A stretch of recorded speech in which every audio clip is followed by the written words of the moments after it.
Assalamualaikum warahmatullahi wabarakatuh. Perkenalkan, nama saya Naufal Ilham Fauzi DN, NPM 192191013. Saya dari kelas 2A Pendidikan Jasmani. Baiklah, di sini saya akan mencoba memaparkan materi mengenai hakikat belajar gerak. Dalam materi hakikat belajar gerak terdapat beberapa poin di dalamnya. Yang pertama ada pengertian belajar gerak, yang kedua ada bentuk atau konsep gerak, kemudian yang ketiga ada ranah gerak. Untuk yang pertama yaitu pengertian belajar gerak. Belajar gerak dapat dikelaskan yaitu sebagai salah satu proses yang mempengaruhi pada upaya untuk memperoleh perubahan perilaku yang berhubungan dengan gerak. Gerakan dalam pengertian ini tentu saja erat kaitannya dengan keterampilan, sehingga perubahan perilaku yang diharapkan dari belajar gerak menyangkut keterampilan gerak secara luas.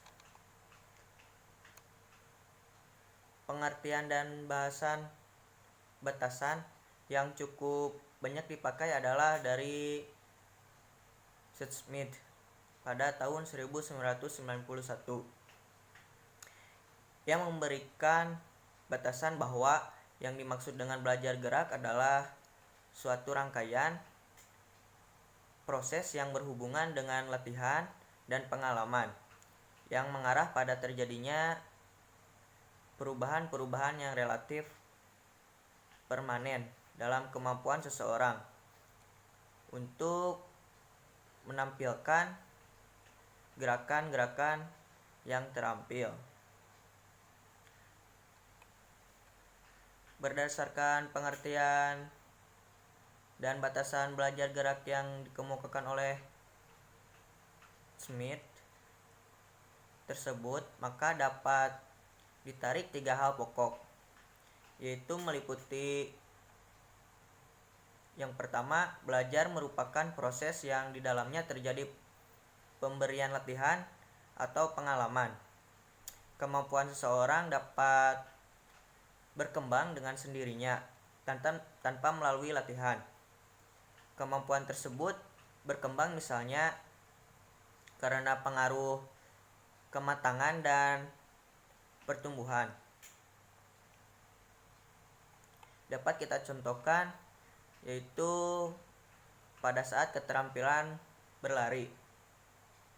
Tanpa berlatih, dalam arti sebenarnya kemampuan berlari dapat atau akan berkembang karena adanya pengaruh kematangan. Siapapun anak normal pasti akan menguasai keterampilan berlari tanpa harus berlatih. Kemudian yang kedua ada belajar tidak langsung teramati. Manakala latihan atau pemberian pengalaman itu berlangsung, akan menyebabkan terjadinya banyak perubahan dalam sistem syaraf pusat. Perubahan tersebut terjadi karena ada masukan berbagai kemampuan dan pengalaman gerak dalam sistem motorik otak. Proses inilah yang biasanya memantapkan perubahan yang terjadi agar relatif permanen. Kemudian yang ketiga yaitu perubahan yang terjadi relatif permanen.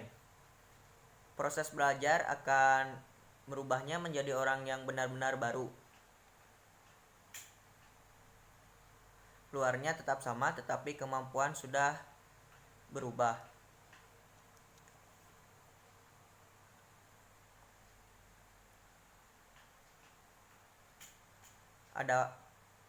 Adapun faktor penting untuk meyakini bahwa faktor latihan yang akan mempengaruhi penampilan secara menetap. Kemudian perubahan kemampuan itu akan menjadi ciri-ciri orang bersangkutan yang akan berguna ketika sewaktu-waktu dibutuhkan. Kemudian kemampuan ini akan terus terbawa sampai orang bersangkutan tersebut itu berpindah tempat. Kemudian materi yang kedua yaitu poin bentuk atau konsep gerak. Kemampuan gerak merupakan keterampilan yang penting di dalam kehidupan sehari-hari maupun di dalam pendidikan jasmani. Kemampuan gerak dasar kemampuan gerak dasar terdapat 3 jenis, yaitu lokomotor dan non-lokomotor dan manipulatif. Gerakan lokomotor yaitu salah satu bentuk gerakan yang mendasari aktivitas fisik, gerakan yang lebih kompleks, seperti yang terlihat dalam kegiatan berolahraga maupun dalam bermain, yang berguna bagi anak-anak terutama anak usia dini.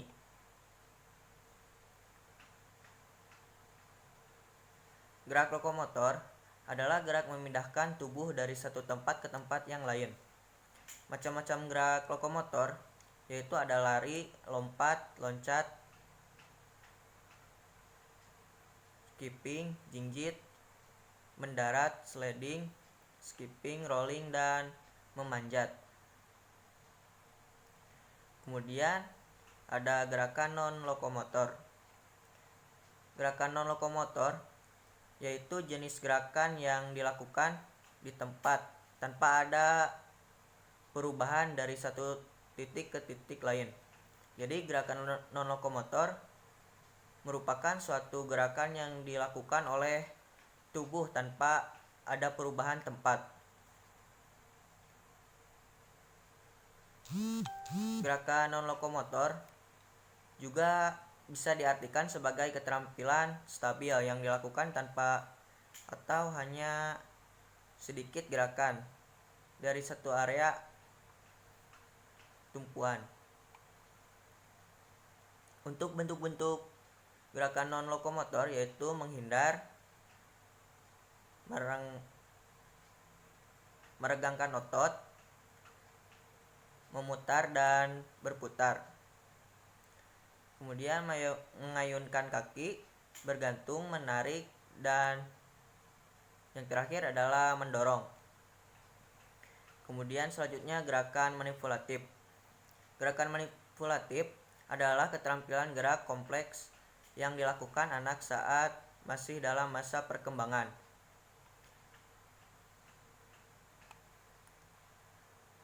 Gerakan manipulatif berhubungan dengan benda di luar dirinya yang harus dimanipulasi sedemikian rupa sehingga berbentuk satu keterampilan.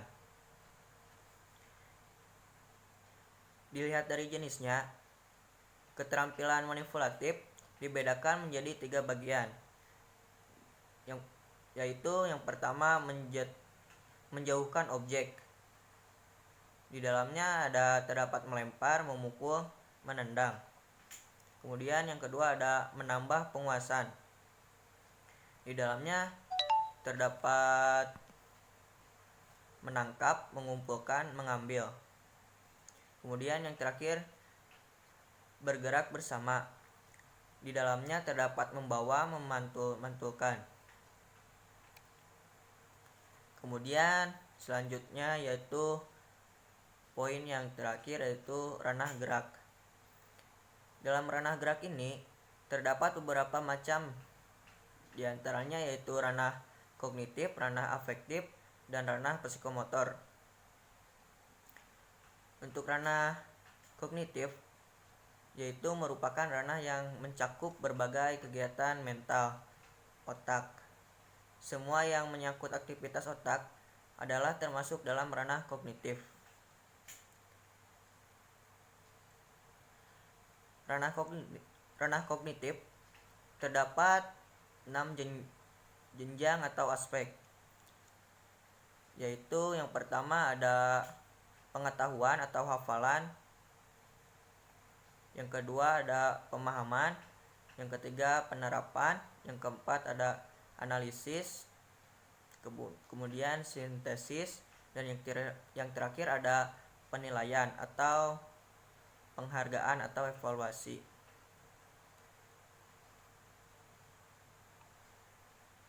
Kemudian ada ranah afektif.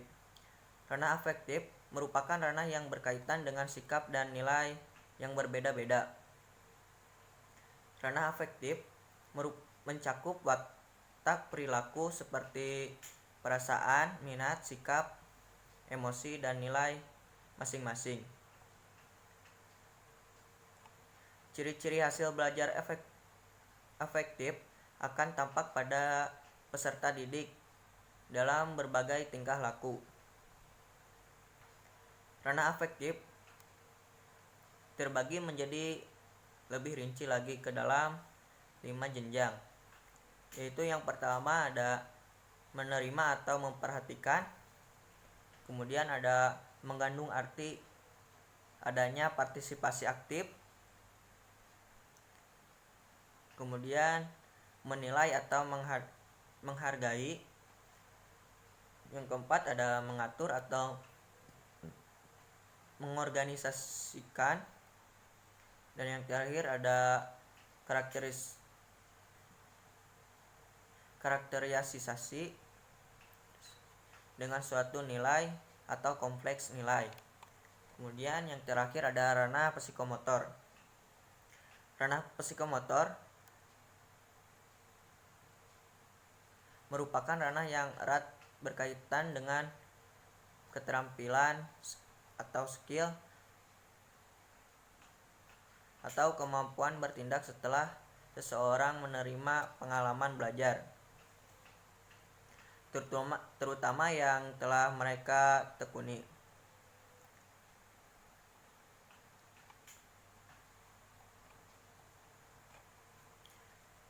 Hasil belajar psikomotor ini sebenarnya merupakan kelanjutan dari hasil belajar kognitif, memahami sesuatu, dan hasil belajar afektif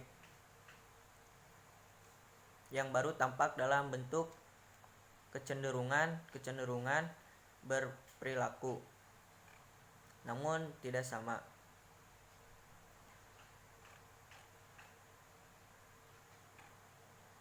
Mungkin untuk pemaparan materinya cukup sekian dari saya. Mohon maaf apabila banyak kesalahan. Wassalamualaikum warahmatullahi wabarakatuh.